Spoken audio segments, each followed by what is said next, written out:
Hi, എല്ലാവർക്കും competitive ക്രാക്കറിലേക്ക് സ്വാഗതം. ഞാൻ രേവതി. അപ്പൊ നമുക്കറിയാം സെറ്റ് പരീക്ഷയുടെ ഡേറ്റ് വന്നെത്തി അല്ലെ. ഓഗസ്റ്റില് സെറ്റ് പരീക്ഷ നടക്കാൻ പോവാണ്. ഈ ഒരു സമയത്ത് എല്ലാവരുടെ ഉള്ളിൽ ഉണ്ടാകുന്ന ഒരു ടെൻഷനാണ്, ഇതുവരെ ഒന്നും പഠിച്ചു തീർന്നിട്ടില്ല. നമുക്കറിയാം സെറ്റ് മലയാളത്തിന്റെ സിലബസ് വളരെ ഹെവിയാണ് അല്ലെ. ഒരുപാട് പേജുകളുണ്ട്, ഒരുപാട് പഠിക്കാനും ഉണ്ട്. ഇതൊന്നും പഠിച്ചു തീർന്നിട്ടില്ല. ഇനി പഠിച്ചതാണെങ്കിലോ എല്ലാം മറന്നു പോവാണ്, അല്ലെങ്കിൽ മറ്റു പല കാരണങ്ങൾ കൊണ്ട് ഇതുവരെ സെറ്റ് പരീക്ഷയ്ക്ക് പഠിക്കാനുള്ള ഒരു ഇരുത്തം വന്നിട്ടില്ല. ഇങ്ങനെയൊക്കെയാണ് പലരും നമ്മളോട് പറയാറുള്ളത്. അപ്പോ എനിക്ക് പറയാനുള്ളത്, സമയം വൈകിയോ? ഇല്ല, സമയം ഇനിയും നമ്മുടെ മുമ്പിലുണ്ട്. കാരണം നമുക്കറിയാം സെറ്റ് പരീക്ഷയ്ക്ക് നെഗറ്റീവ് മാർക്കില്ല, കട്ട് ഓഫ് മാർക്കും ഇല്ല. സെറ്റ് മലയാളം പഠിക്കാൻ വേണ്ടി ഇനി നമ്മുടെ മുമ്പിലുള്ള ദിവസങ്ങള് ധാരാളമാണ്.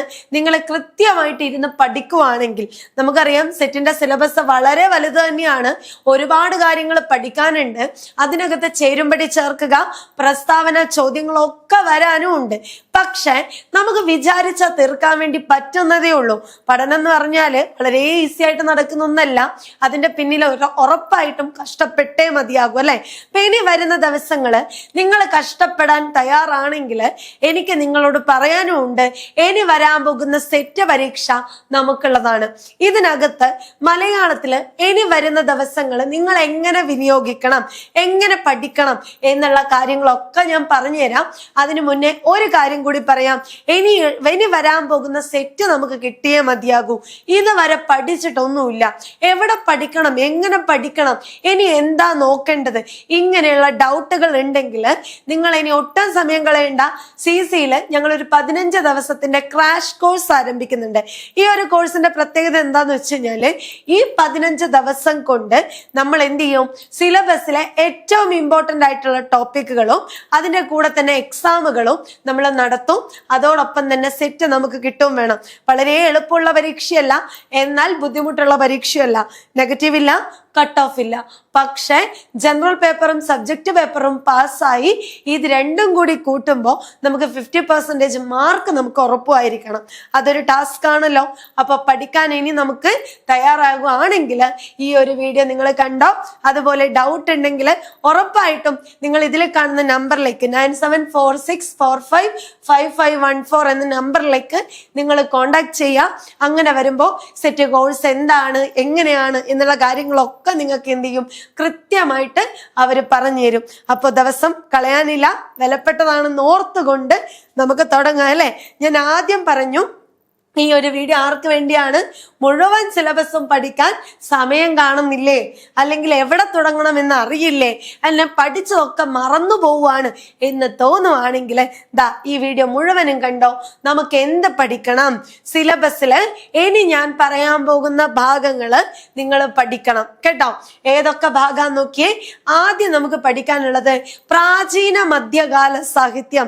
സിലബസിനെ നമ്മൾ ഒരു 5-6 പാർട്ടായിട്ട് അങ്ങോട്ട് മാറ്റാം. എന്നിട്ട് നമ്മുടെ PYQ ക്വസ്റ്റ്യൻ നോക്കുമ്പോൾ നമുക്ക് മനസ്സിലാവും എവിടെ നിന്നാണ് ചോദ്യങ്ങൾ വരുന്നത്, എത്രമാത്രം ക്വസ്റ്റ്യനുകൾ വരുന്നുണ്ട് എന്നുള്ളത്. അങ്ങനെ നമ്മുടെ യൂണിറ്റ് 1 പ്രാചീന മധ്യകാല സാഹിത്യത്തിൽ നോക്കുമ്പോൾ 25% ചോദ്യങ്ങൾ സ്ഥിരമായിട്ട് പരീക്ഷയ്ക്ക് ചോദിച്ചു കാണാറുണ്ട്. കഴിഞ്ഞ സെറ്റിന്റെ ചോദ്യപേപ്പർ ആവട്ടെ, അതിന്റെ മുന്നേ ഉള്ള ചോദ്യപേപ്പർ ആവട്ടെ, ഏതെടുത്ത് നോക്കിയാലും അവിടെ ഒരു 25% ചോദ്യങ്ങൾ ചോദിച്ചു കാണുന്നുണ്ട്. അപ്പൊ പ്രാചീന സാഹിത്യത്തില് നിങ്ങൾ എന്ത് വന്നാലും ഉറപ്പായിട്ട് പഠിച്ചിരിക്കണം. പാട്ടും മണിപ്രവാളവും ഒരു വിട്ടുവീഴ്ചയില്ല. കാരണം മലയാളത്തിന്റെ ആദ്യ കാലഘട്ടമാണ് പാട്ട് പ്രസ്ഥാനത്തിന്റെ കാലഘട്ടം അല്ലെ. ഏറ്റവും ആദ്യത്തെ സാഹിത്യമാണ് പാട്ട് സാഹിത്യം. ഏറ്റവും ആദ്യം ഉണ്ടായിരുന്ന ഇവിടത്തെ പ്രസ്ഥാനമാണ് പാട്ട് പ്രസ്ഥാനം. അപ്പൊ പാട്ടിന്റെ ലക്ഷണം തൊട്ട് തന്നെ നിങ്ങൾ പഠിക്കണം. ദ്രമിഡ സംഘാതാക്ഷര നിബന്ധ എതുകമോന വൃത്ത വിശേഷയുക്തം പാട്ട് എന്ന് ലക്ഷണം ചെയ്തിട്ടുണ്ടെങ്കിൽ അത് എന്താണ് എന്ന് പഠിക്കുകയും ആ പാട്ട് പ്രസ്ഥാനത്തിൽ ഉൾപ്പെടുന്ന കൃതികൾ ഏതൊക്കെയാണ്, ഏറ്റവും ആദ്യത്തെ രാമചരിതം തൊട്ട് അവസാനം പയ്യന്നൂർ പാട്ട് വരെ നിങ്ങളുടെ മനസ്സിൽ എന്തുണ്ടാകണം, ഒരു സ്ട്രക്ചർ ഉണ്ടായിരിക്കണം. ഭാഷയ്ക്ക് വന്ന മാറ്റം എന്താണ് എന്നും നിങ്ങൾ മനസ്സിലാക്കിയിട്ടുണ്ടാവണം. രണ്ടാമതായിട്ട് ഇവിടെ ഹൈലൈറ്റ് ചെയ്ത് പഠിക്കേണ്ടത് കേരളത്തിന്റെ ഏറ്റവും വലിയ ഒരു കാലഘട്ടം അല്ലെ, ഏറ്റവും നീളം കൂടിയിട്ടുള്ള അല്ലെങ്കിൽ ഏറ്റവും വലിയൊരു കാലഘട്ടം എന്ന് പറയുന്നത് മണിപ്രവാള കാലഘട്ടമാണ്. ഭാഷാ സംസ്കൃത യോഗോ മണിപ്രവാളം എന്ന് തുടങ്ങി ലക്ഷണം ചെയ്തിട്ട് ഉണ്ടായിരുന്ന ഒരു കാലഘട്ടം. നമ്മുടെ പണ്ഡിതന്മാരുടെ മൊത്തത്തിലുള്ള അഭിപ്രായത്തില് ഇത്രയും ജീർണിച്ചൊരു കാലഘട്ടം ഇനി കേരളത്തിൽ വരാനില്ല എന്ന് പറഞ്ഞതും അതേപോലെ തന്നെ നമ്മുടെ സാഹിത്യത്തിലെ പല മാറ്റങ്ങളും, പല സ്ഥലങ്ങളെ കുറിച്ചുള്ള വിവരങ്ങള്, ചാതുർവർണ്ണ വ്യവസ്ഥകളെ കുറിച്ചുള്ള അറിവ്, ദേവദാസി സമ്പ്രദായത്തെ കുറിച്ചുള്ള അറിവുകള്, ഇതൊക്കെ നമുക്ക് കിട്ടുന്നത് മണിപ്രവാളത്തുനിന്നാണ് അല്ലെ. അപ്പൊ മണിപ്രവാളത്തിലെ ആദ്യത്തെ കൃതിയായിട്ടുള്ള വൈശിക തന്ത്രത്തിൽ തുടങ്ങി ചന്ദ്രോത്സവം വരെയുള്ള കൃതികളുടെ ഒരു പ്രത്യേകത നിങ്ങൾ അറിയണം, കാലഗണന നിങ്ങൾ അറിയണം. അതിനിടയിലുണ്ടായ അച്ചി ചരിതങ്ങൾ, ഉണ്ണിയച്ചി, ഉണ്ണിച്ചിരുദേവി, ഉണ്ണിയാടി ചരിതം, അതുപോലെ സന്ദേശകാവ്യങ്ങളെ കുറിച്ചും നിങ്ങൾ പഠിച്ചിട്ടുണ്ടാവണം. പിന്നെ ലീലാതിലകം, ചമ്പുക്കൾ നമ്മൾ പറഞ്ഞു. നിരണം കവികള്, കണ്ണശ കവികള് ആരൊക്കെയാണ്? ശങ്കരപ്പണിക്കറും രാമപ്പണിക്കറും അല്ലെ. ഇവരുടെ കൃതികളെ കുറിച്ചിട്ടൊക്കെ നമുക്ക് എന്ത് ചെയ്യണം? അറിവുണ്ടായിരിക്കണം. പിന്നെ എഴുത്തച്ഛൻ, നമ്മുടെ കൃഷ്ണഗാഥ, കിളിപ്പാട്ട്, കീർത്തന സാഹിത്യം, ദൃശ്യകലാ സാഹിത്യം, തുള്ളൽ പ്രസ്ഥാനം, ആട്ടക്കഥകള്, ഇതൊക്കെ നമ്മള് ഈ ഒരു ഭാഗത്ത് എന്ത് ചെയ്യേണ്ടതാണ്? കവർ ചെയ്ത് പോകേണ്ടതാണ്. ഏറ്റവും ഇമ്പോർട്ടന്റ് ആയിട്ട് ആധുനിക സാഹിത്യത്തിൽ നിന്ന് ചോദിച്ചിട്ടുണ്ട് 25% ചോദ്യങ്ങള്. ആരെ? കുമാരനാശാനെ, വള്ളത്തോളിനെ, ഉള്ളൂരിനെ. ഇവരുടെ കൃതികള്, ഇവരുടെ കവിതയിലെ വരികളൊക്കെ തന്നിട്ട് ഇതേത് കൃതിയിലെ വരികളാണ്, ഇതാരോടാണ് പറഞ്ഞേക്കുന്നത്, ഒരു സ്നേഹം എന്നുകൂടി പേരുള്ള കുമാരനാശാന്റെ കൃതി ഏത് എന്നൊക്കെയുള്ള ഒരുപാട് ചോദ്യങ്ങള് നമുക്ക് ഇവരിൽ നിന്ന് കാണാൻ പറ്റും. അതുപോലെ നോവലും ചെറുകഥയുടെ ഭാഗത്ത് നിന്ന് ചോദ്യം വരുന്നത് ആരുടെയൊക്കെയാ? ചന്തുമേനോനെ കുറിച്ച് ചോദ്യം വന്നിട്ടുണ്ട്, CV-യെ കുറിച്ച് ചോദ്യം വന്നിട്ടുണ്ട്, ബഷീറിനെ കുറിച്ച് ക്വസ്റ്റ്യൻ വന്നിട്ടുണ്ട്, തകഴിയെ കുറിച്ചും OV വിജയനെ കുറിച്ചും ചോദ്യങ്ങൾ വന്നിട്ടുണ്ട്. ഉത്തരാധുനിക എഴുത്തുകാരനായിട്ടുള്ള OV വിജയന്റെ ഖസാക്കിന്റെ ഇതിഹാസം എന്ന് പറയുന്ന നോവലിന്റെ സവിശേഷതകളും ആ നോവലിന്റെ ആരംഭവും അതിനകത്തെ കഥാപാത്രങ്ങളും പരീക്ഷയ്ക്ക് ചോദ്യം വരാറുണ്ട്. അതുപോലെ ബഷീർ കൃതികളുടെ സവിശേഷത കാലഗണന ക്രമത്തിൽ എഴുതാൻ വേണ്ടിയിട്ട് ചോദിക്കാറുണ്ട്.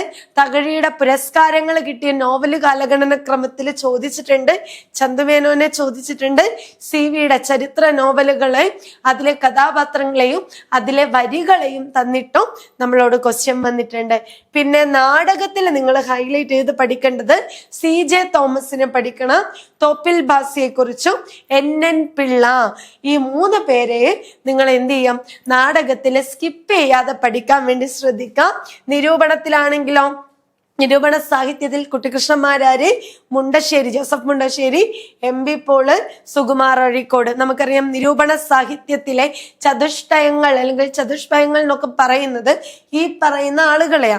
അപ്പൊ ഇവരുടെ കൃതികളും ഇവരുടെ നിരൂപണത്തിന്റെ പ്രത്യേകതയും ഇവര് നിരൂപണം ചെയ്തേക്കുന്ന കൃതികളും അതൊക്കെ നമ്മൾ എന്ത് ചെയ്യണം? കാലഗണന ക്രമത്തില് പഠിക്കാനുണ്ട്. പിന്നെ ഏറ്റവും ഇമ്പോർട്ടന്റ് ആയിട്ട് 20% ചോദ്യം വന്നിരിക്കുന്നത് ഭാഷാശാസ്ത്രം, വ്യാകരണം എന്ന് പറയുന്ന ഭാഗത്താണ്. അവിടെ ഭാഷയുടെ ഉൽപ്പത്തിയെ കുറിച്ച് പഠിക്കാനുണ്ട്. ഭാഷയുടെ വാദങ്ങൾ അല്ലെ, സ്വതന്ത്ര ഭാഷാവാദവും മിശ്ര ഭാഷാവാദവും ഉപശാഖാവാദവും അതുപോലെ എന്താ ഇവർ ഈ ഒരു വാദങ്ങളൊക്കെ മുന്നോട്ട് വെച്ചേക്കുന്ന ആളുകളെ കുറിച്ച് നമുക്ക് അവിടെ പഠിക്കണം. പിന്നെ കേരള പാണനീയ പ്രകാരമുള്ള സന്ധി, സമാസം, വിഭക്തി, തദ്ധിതം, കാരകം തുടങ്ങിയിട്ടുള്ള വ്യാകരണ ഭാഗങ്ങള് ഇവിടെ പഠിക്കാനുണ്ട്. ഒപ്പം ഭാഷാശാസ്ത്രത്തിലെ ധ്വനിവിജ്ഞാനം, സ്വനവിജ്ഞാനം, പദവിജ്ഞാനം തുടങ്ങിയ മേഖലകളും നമുക്ക് അവിടെ കവർ ചെയ്ത് പോവാനുണ്ട്. ഇനിയോ സാഹിത്യ സിദ്ധാന്തങ്ങളിലേക്ക് പോകുമ്പോൾ 15% ചോദ്യങ്ങൾ വരുന്നത് പൗരസ്ത്യ സാഹിത്യത്തിൽ നിന്ന് വരുന്നുണ്ട്. പൗരസ്ത്യവും വരുന്നുണ്ട്, പാശ്ചാത്യം വരുന്നുണ്ട് അല്ലെ. അവിടെ പൗരസ്ത്യത്തിലെ ഭരതന്റെ രസസൂത്രം സ്ഥിരമായിട്ട് ആവർത്തിച്ച് ചോദിച്ചിട്ടുണ്ട്. ആനന്ദവർദ്ധനന്റെ ധ്വനി സിദ്ധാന്തവും അവിടെ എപ്പോഴും റിപ്പീറ്റ് ആയിട്ട് നമ്മൾ പരീക്ഷയ്ക്ക് കാണാറുണ്ട്, സ്കിപ്പ് ചെയ്യാതെ പഠിക്കാം. പിന്നെ പാശ്ചാത്യ സാഹിത്യത്തിൽ ഈ പറഞ്ഞ പോലെ അരിസ്റ്റോട്ടലിന്റെ കാവ്യശാസ്ത്രത്തെക്കുറിച്ചും ദുരന്ത നാട സങ്കല്പത്തെക്കുറിച്ചൊക്കെ ചോദ്യം വരാറുണ്ട്. റൊമാൻറ്റിസിസം, റിയലിസം, ഘടനാവാദം, ഇതൊക്കെ പരീക്ഷയ്ക്ക് നമ്മൾ ഉറപ്പായിട്ടും പഠിച്ചു പോകേണ്ട ഭാഗമാണ് കേട്ടോ. ഞാൻ ഇപ്പൊ കാണിച്ചെന്ന് ഈ പറയുന്ന എല്ലാ ഭാഗങ്ങളും നമുക്ക് സ്ഥിരമായിട്ട് പരീക്ഷയ്ക്ക് കണ്ടുവരുന്നതാണ്. അതോടൊപ്പം ഫോക്ലോർ അല്ലെങ്കിൽ ഗവേഷണത്തിൽ നിന്നും 15% ചോദ്യങ്ങൾ കാണാറുണ്ട്. നാടോടി വിജ്ഞാനം, വടക്കൻ പാട്ട്, അനുഷ്ഠാന കലകള്, തെയ്യം, പടയണി, മുടിയേറ്റ്, ഇതൊക്കെ അവിടെ ചോദ്യമായിട്ട് വരാറുണ്ട്. പിന്നെ വിവർത്തനം, തർജ്ജമയിലെ വെല്ലുവിളികള്, അതോടൊപ്പം തന്നെ മാധ്യമ ഭാഷ, നമ്മുടെ ടിവിയെ കുറിച്ചിട്ട്, റേഡിയോനെ കുറിച്ചിട്ട്, പത്രമാസികകള്, അച്ചടികള്, ഇതൊക്കെ അവിടെ നമുക്ക് ചോദ്യമായിട്ട് വരാറുണ്ട്. അപ്പൊ ഇപ്പൊ ഞാൻ കാണിച്ചു തന്നേക്കുന്ന ഈ ഭാഗങ്ങള് നമ്മുടെ സിലബസില് നിങ്ങൾ ഒഴിച്ചുകൂടാൻ പറ്റാത്ത ഭാഗങ്ങളാണ്. അതായത് അത്രയും വലിയ സിലബസില് നിങ്ങൾ എന്ത് വന്നാലും വിട്ടുകളയാതെ പഠിക്കേണ്ടുന്ന ചില ഭാഗങ്ങള്. ഇത് മാത്രം പോരാ, ഇതിന്റെ കൂടെ തന്നെ നമുക്ക് എന്ത് വേണം, PYQ ക്വസ്റ്റ്യൻ വെച്ചുകൊണ്ട് വേണം നമുക്കിത് പഠിച്ചെടുക്കാൻ വേണ്ടിയിട്ട്. അത്തരത്തില് PYQ ക്വസ്റ്റ്യനും നമ്മുടെ സിലബസും ഇതുപോലെ 2020 മുതൽ ഈ 25-26 വരെ ആവർത്തിച്ച് വരുന്ന കുറെ ചോദ്യങ്ങളുടെ എണ്ണം എടുത്തുകൊണ്ടാണ് നമുക്ക് ഓരോ ഭാഗത്തിന്റെയും വെയിറ്റേജ് നിർണ്ണയിക്കാൻ പറ്റുക. അത് വെച്ച് നമുക്ക് ഇമ്പോർട്ടന്റ് ആയിട്ടുള്ള ഭാഗങ്ങൾ പഠിച്ച് എന്ത് ചെയ്യാം, ഉറപ്പായിട്ടും ഇനി വരാൻ പോകുന്ന സെറ്റ് നേടാൻ പറ്റും. അപ്പൊ നമുക്കറിയാം, സെറ്റിന്റെ ചോദ്യപേപ്പറിൽ എളുപ്പത്തിൽ മാർക്ക് വാങ്ങാൻ പറ്റുന്ന കുറച്ച് ചോദ്യമുണ്ട്, ചേരുംപടി ചേർക്കുക എന്നുള്ള ചോദ്യമുണ്ട്, പ്രസ്താവന ചോദ്യങ്ങളും ഉണ്ട്. ഈ മൂന്നും അറിയണമെങ്കിൽ നമുക്ക് ഏതെങ്കിലും ഒരു ഗൈഡോ അല്ലെങ്കിൽ ഒരു യൂട്യൂബ് ചാനലോ കണ്ടതുകൊണ്ട് കാര്യമില്ല. നമുക്ക് കൃത്യമായിട്ട് ഉള്ള അറിവ്, സാഹിത്യ ചരിത്രത്തിലെ പ്രസ്താവനകൾ തന്നെ നമ്മൾ പഠിച്ചിട്ടുണ്ടാവണം. അത്തരത്തില് സാഹിത്യ ചരിത്രത്തെ മുൻനിർത്തിക്കൊണ്ടുള്ള ക്ലാസ്സുകളാണ് നമ്മൾ എന്ത് ചെയ്യുന്നത്, ഇവിടെ നിങ്ങൾക്ക് വേണ്ടി പ്രൊവൈഡ് ചെയ്യുന്നത് കേട്ടോ. അതും കൂടി ഓർക്കാം. അപ്പൊ ഒരു സിമ്പിൾ ആയിട്ടുള്ള ഒരു ക്വസ്റ്റ്യന് ഒന്ന് ചർച്ച ചെയ്യാം അല്ലെ. ഇവിടെ നോക്കിയേ, ഒരു കാലത്ത് വൻ പ്രചാരമുണ്ടായിരുന്ന രാമചരിതം ക്രമേണ ജനങ്ങളിൽ നിന്നും അകന്നുപോയി. ഇത് ഒരു കാര്യമായിട്ട് കൊടുത്തതാണ്. കാരണം എന്താണ്? മണിപ്രവാള ഭാഷയുടെ വളർച്ചയും സ്വാധീനവും, ത്രൈവർണികരുടെ ആധിപത്യം, വ്യവഹാര ഭാഷയിൽ വന്ന പരിവർത്തനം, കാവ്യത്തിന്റെ ഉദ്ദേശശുദ്ധിയില്ലായ്മ. നമുക്കറിയാം, കാര്യം കാരണം എന്ന തലത്തില് ചോദ്യങ്ങൾ നമ്മുടെ സെറ്റ് പരീക്ഷയ്ക്ക് ഉണ്ടാവാറുണ്ട്. അപ്പൊ ആദ്യകാലത്ത് വൻ പ്രചാരമുണ്ടായിരുന്ന രാമചരിതം എന്തുകൊണ്ടാണ് ക്രമേണ ജനങ്ങളിൽ നിന്നും അപ്രത്യക്ഷിതമായത്? ഇതിൽ ഏതോ ഒരു കാരണം ശരിയായിരിക്കണം അല്ലെങ്കിൽ തെറ്റായിരിക്കണം അല്ലെ. എന്താ ഇവിടെ ഉണ്ടാവുക?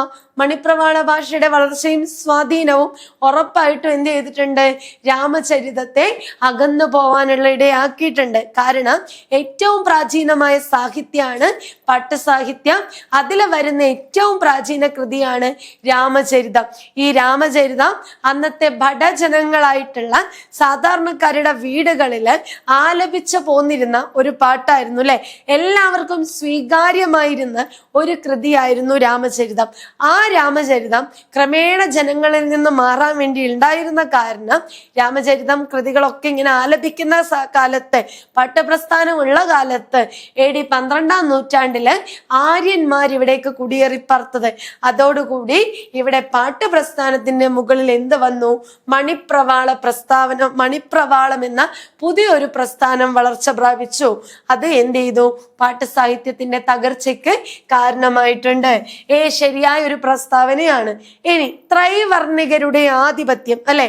അന്ന് ബഡജനങ്ങളായിട്ടുള്ള സാധാരണക്കാര് ജീവിച്ചിരുന്ന കേരളത്തില് ത്രൈവർണികര്, ആര്യന്മാര് വരികയും ഇവിടെ എന്ത് ചെയ്തു? ചാതുർവർണ്ണ്യ വ്യവസ്ഥയ്ക്ക് തുടക്കം ഇട്ടു അല്ലെ. ബ്രാഹ്മണർ, ക്ഷത്രിയർ, വൈശ്യർ, ശൂദ്രർ ഒന്നൊക്കെ തിരിച്ച് ജനങ്ങളെ ഒതുക്കുകയും ഭാഷയും സംസ്കൃതവും കൂടിയുള്ള പുതിയൊരു സാഹിത്യത്തെ ഇവിടെ കൊണ്ടും വന്നു. അപ്പൊ അതും രാമചരിതത്തിന്റെ തകർച്ചയ്ക്ക് കാരണമായിട്ടുണ്ട്. വ്യവഹാര ഭാഷയിൽ വന്ന പരിവർത്തനം അല്ലെ. നമുക്കറിയാം, രാമചരിതം രാമചരിതം എഴുതിയേക്കുന്നത് കാനനങ്ങളിൽ ഹരൻ കളിരുമായി കരുണിയായി കാർ നെടുങ്കൺ നുമ തമ്മിൽ വിളയാടി നടൻഡാനനം എന്നാണ് തുടങ്ങുന്നത്. അപ്പോ ആ ഒരു ഭാഷയിലൊക്കെ ഒരുപാട് മാറ്റങ്ങൾ വന്നു, ഉപയോഗിക്കുന്നതിൽ മാറി, തലമുറകൾ മാറി, കൈമാറ്റം ചെയ്യപ്പെടുന്ന രീതികൾ മാറി, പുരാണ കഥകളെ കുറിച്ചുള്ള അറിവില്ലായ്മ വന്നു. അപ്പൊ ഇതൊക്കെ എന്ത് ചെയ്തു? രാമചരിതം എന്ന് പറയുന്ന കൃതിയുടെ ആ ഒരു പ്രശസ്തിയെ തന്നെ ഇല്ലാതാക്കാൻ കാരണമായിട്ടുണ്ട്. എന്നാൽ കാവ്യത്തിന്റെ ഉദ്ദേശശുദ്ധിയില്ലായ്മ തെറ്റാണ്. കാവ്യത്തിന്റെ ഉദ്ദേശശുദ്ധിയില്ലായ്മ കൊണ്ടല്ല എന്ത് ചെയ്തത്? ഈ കൃതി അകന്നു പോയത്. കാവ്യത്തിന് നല്ല ഉദ്ദേശം ഉണ്ടായിരുന്നു, ശുദ്ധി ഉണ്ടായിരുന്നു. ബാക്കി 3 കാരണങ്ങൾ കൊണ്ടാണ് രാമചരിതം എന്ത് ചെയ്തത്? അകന്നു പോയതെന്ന് ഓർത്തു വെക്കുക. ഇനി ഒരു സിമ്പിൾ ആയിട്ടുള്ള ചോദ്യം നോക്കിയേ. താഴെ കൊടുത്തിരിക്കുന്നവയിൽ ഏതിന് യോജിക്കുന്ന വൃത്തമാണ് നദോന്നത എന്ന് പറയുന്നത്? ഏതാണ്? ഗാഥാവൃത്തം കൃഷ്ണഗാഥയാണോ, കിളിപ്പാട്ടാണോ, തുള്ളൽപ്പാട്ടാണോ, വഞ്ചിപ്പാട്ടാണോ എന്ന് ചോദിച്ചിട്ടുണ്ട്. നമുക്കറിയാം ഇതിലെ നദോന്നത എന്ന് പറയുന്നത് എന്താണ്? രാമപുരത്തെ വാര്യരുടെ കുചേലവൃത്തം വഞ്ചിപ്പാട്ടിലെ കൃതിയാണ്. കുചേലവൃത്തം വഞ്ചിപ്പാട്ടില് ഉപയോഗിച്ചിരിക്കുന്ന വൃത്തമാണ് നദോന്നത എന്ന് പറയുന്നത്. ഗാഥാവൃത്തം എന്നറിയപ്പെടുന്നത് ചെറുശ്ശേരി കൃഷ്ണഗാഥയ്ക്ക് വേണ്ടി ഉപയോഗിച്ച വൃത്താണ് മഞ്ചരി, അല്ലെ? നമ്മൾ പഠിച്ചിട്ടുണ്ട്. സ്രതകാകളി വൃത്തത്തിൽ 2ാം പാദത്തിൽ അന്ത്യമായി 2 അക്ഷരം കുറഞ്ഞിടിനാൽ അത് മഞ്ചരിയാണ്. കിളിപ്പാട്ട വൃത്താണെങ്കിലോ മാത്രം 5 അക്ഷരം 3ൽ വരുന്ന ഒരു ഗണങ്ങളെ 8 ചേർത്തുള്ളീരടിക്കു ചൊന്നാൽ അത് കാകളിയാണ്. തുള്ളൽപ്പാട്ട വൃത്തം തരങ്കിണിയാണ്, അല്ലെ? അപ്പൊ ഗാഥാവൃത്തം ഏതാണ്? ഗാഥാവൃത്തം എന്ന് പറയുന്നത് നമ്മുടെ മഞ്ചരിയാണ്. കിളിപ്പാട്ട് വൃത്തം കാകളിയാണ്. തുള്ളൽപ്പാട്ട് വൃത്തം തരങ്കിണിയാണ്. വഞ്ചിപ്പാട്ട് വൃത്തം നദോന്നതിയാണ്. മാമ്പഴ വൃത്തം എന്നറിയപ്പെടുന്നത് കേകയാണ്. രാമായണ വൃത്തം എന്നറിയപ്പെടുന്നത് അനുഷ്ടുപ്പാണ്. വിലാപകാവ്യങ്ങളിൽ ഉപയോഗിക്കുന്ന വൃത്തം വിയോഗിനിയാണ്. സന്ദേശകാവ്യങ്ങളിൽ ഉപയോഗിക്കുന്ന വൃത്തം മന്ദാക്രാന്തിയാണ്. മറന്നു പോകാതെ പഠിച്ചോ. നിരണം കൃതികളിൽ ഉപയോഗിക്കുന്നതാണെങ്കിൽ ദീർഘതരംഗിണിയാണ്. ഓക്കെ, അപ്പൊ ഇത്രയും വൃത്തങ്ങള് നിങ്ങൾ എന്ത് ചെയ്യാം? കാണാതെ പഠിച്ചു വെക്കാം. പരീക്ഷയ്ക്ക് ചോദിക്കാറുണ്ട്. അപ്പൊ ഞാൻ നേരത്തെ പറഞ്ഞതുപോലെ തന്നെ പഠിക്കാൻ വേണ്ടി സമയം കിട്ടിയിട്ടില്ല, അല്ലെങ്കിൽ പഠിച്ചു തുടങ്ങിയിട്ടില്ല, മറന്നു പോവാണ് എന്ന് തോന്നുവാണെങ്കിൽ സമയം കളയണ്ട. 15 ദിവസം, അതായത് ലൈവ് ക്ലാസ്സുകൾ കൊണ്ട് നമുക്ക് എന്ത് ചെയ്യാം? നമ്മുടെ സിലബസിനെ പൂർണ്ണമായിട്ട് കവർ ചെയ്ത് അതിന്റെ കൂടെ ഇമ്പോർട്ടന്റ് ആയിട്ടുള്ള ടോപ്പിക്കുകൾ പഠിച്ച് PYQ ചെയ്ത് നോക്കി നമുക്ക് എന്ത് ചെയ്യാം? സെറ്റ് നേടാൻ പറ്റും. ഇപ്പൊ ജനറൽ പേപ്പറും ഉണ്ട്, സബ്ജക്ട് പേപ്പറും ഇവിടെ കോഴ്സുകൾ ഉണ്ട്. ഇത് രണ്ടും കൂടി ചേർത്താലേ നമുക്ക് എന്ത് ചെയ്യാൻ പറ്റൂ? സെറ്റ് പാസ്സാകാൻ പറ്റൂ. അതുകൊണ്ട് സമയം ഒട്ടും കളയണ്ട. ഇനിയുള്ള പഠനം CCയോടൊപ്പം ആവട്ടെ. അപ്പൊ ഈ ഒരു കോഴ്സിനെ കുറിച്ച് അറിയാൻ വേണ്ടിയിട്ട് ഒന്നുകൂടി ഞാൻ നമ്പറിനെ സൂചിപ്പിക്കുകയാണ്. 9746455514 എന്ന നമ്പറിലേക്ക് നിങ്ങൾ കോണ്ടാക്ട് ചെയ്യാം. അപ്പൊ കൂടുതൽ വീഡിയോയുമായിട്ട് നമുക്ക് വീണ്ടും കാണാം. Thank you.